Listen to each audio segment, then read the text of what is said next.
Selamat pagi saudara yang dikasihi Tuhan. Kita jumpa lagi dalam renungan pagi GPD Bethesda Makassar.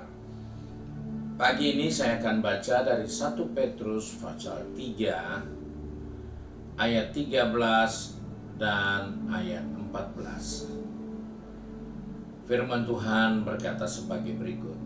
Dan siapakah yang akan berbuat jahat terhadap kamu jika kamu rajin berbuat baik? Tetapi sekalipun kamu harus menderita juga karena kebenaran, kamu akan berbahagia. Sebab itu janganlah kamu takuti apa yang mereka takuti, dan janganlah gentar. Puji Tuhan. Rasul Petrus ingatkan kepada saya dan saudara bahwa di dalam perjalanan kehidupan ini ada banyak perbuatan-perbuatan yang kita temukan. Ada orang yang berlaku baik dengan kita, ada orang yang berlaku buruk dengan kita, bahkan ada orang yang berlaku merugikan, menghancurkan kehidupan kita. Namun dalam perjalanan itu, Petrus ingatkan kepada kita semua supaya kita tetap berbuat baik dalam posisi yang aktif. Rajin itu aktif. Dan di sini dikatakan, siapakah yang akan berbuat jahat terhadap kamu jika kamu rajin berbuat baik? Dimulai dengan pertanyaan tentang perbuatan jahat, sikap jahat, sikap buruk, sikap merugikan yang mau didatangkan ke atas kamu. Siapa? Nggak ada. Jika kita rajin berbuat baik, maksudnya di sini bukan berbuat baik satu kali, bukan baik beberapa kali. Rajin berbuat baik, dengan kata lain, selalu berbuat yang baik, tidak berhenti berbuat baik. Dan hal inilah yang seringkali banyak kita abaikan dalam kehidupan ini. Kita tidak amati dengan baik apa saja yang kita harus kerjakan dalam perjalanan hidup ini. Di dalam perjalanan hidup ini seringkali kita bisa menemukan ungkapan orang yang lupa akan kulitnya, kacang lupa akan kulitnya, orang yang lupa kebaikan orang lain. Mengapa bisa seperti itu? Karena orang yang baik itu seringkali dia menunggu balasan, berarti dia tidak rajin. Dia buat perhitungan. Tetapi yang Petrus katakan, kalau kita rajin selalu berbuat baik, maka tidak mungkin ada orang yang akan mau berbuat jahat terhadap kamu. Kalau kita berbuat baik hanya 1-2 kali untuk pencitraan, buat baik beberapa kali hanya karena orang itu susah, setelah itu kita tidak buat baik lagi. Dan kemudian kita tunggu dia berhasil, dan saat dia berhasil kita berkata, dia orang itu tidak kenal diri. Waktu dia susah saya bantu. Kita tidak perlu berkata seperti itu jika kita rajin berbuat baik. Kita tidak punya waktu menilai orang yang telah menerima kebaikan kita, untuk kita mulai mengakui bahwa keberhasilannya itu karena saya. Tetapi Alkitab katakan kita harus rajin berbuat baik. Maka tidak ada satupun orang akan berlaku jahat terhadap kamu. Tetapi kalaupun kamu harus menderita karena kebenaran, kamu akan berbahagia.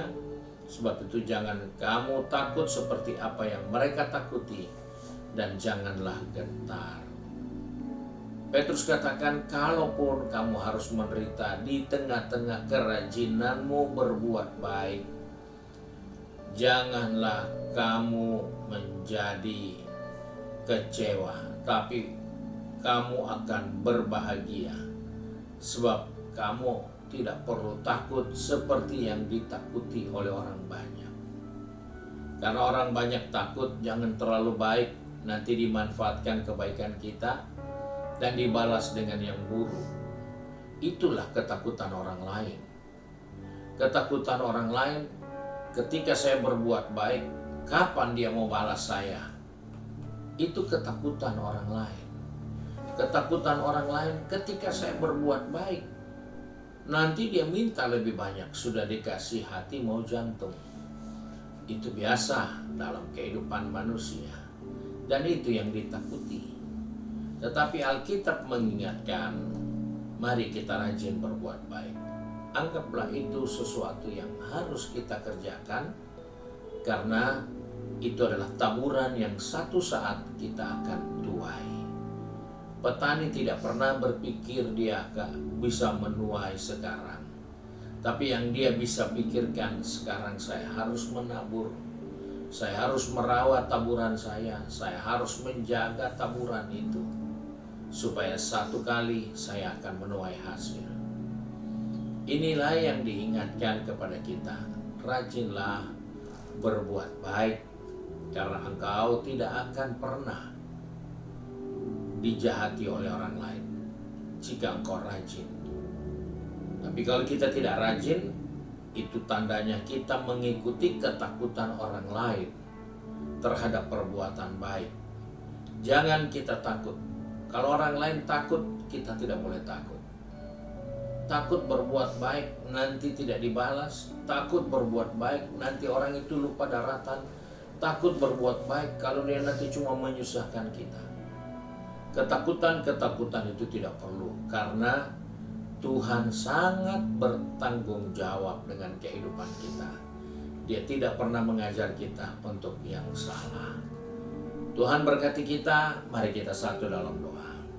Kembali kami datang kepada Bapa di surga dengan mengucap syukur bahwa oleh kasih karunia-Mu kami diingatkan untuk terus melakukan kebenaran, untuk terus melakukan kebaikan sepanjang kehidupan kami.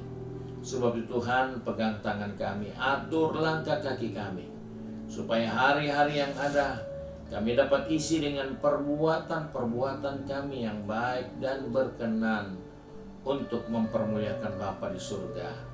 Karena dengan melakukan yang demikian, tidak ada orang yang akan melakukan kejahatan.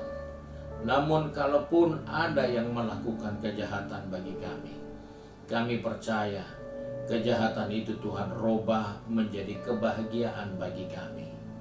Terima kasih ya Tuhan untuk janji firman-Mu.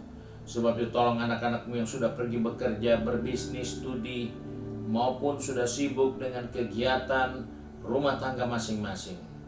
Baik yang ada di rumah mereka maupun yang ada dalam keadaan lemah dan sakit di rumah-rumah maupun di rumah-rumah sakit.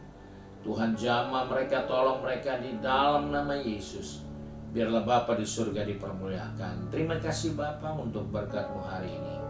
Kami bersyukur dan berdoa di dalam berkat nama Tuhan Yesus Kristus. Haleluya. Amin. Puji Tuhan. Tuhan Yesus memberkati kita dan selamat pagi.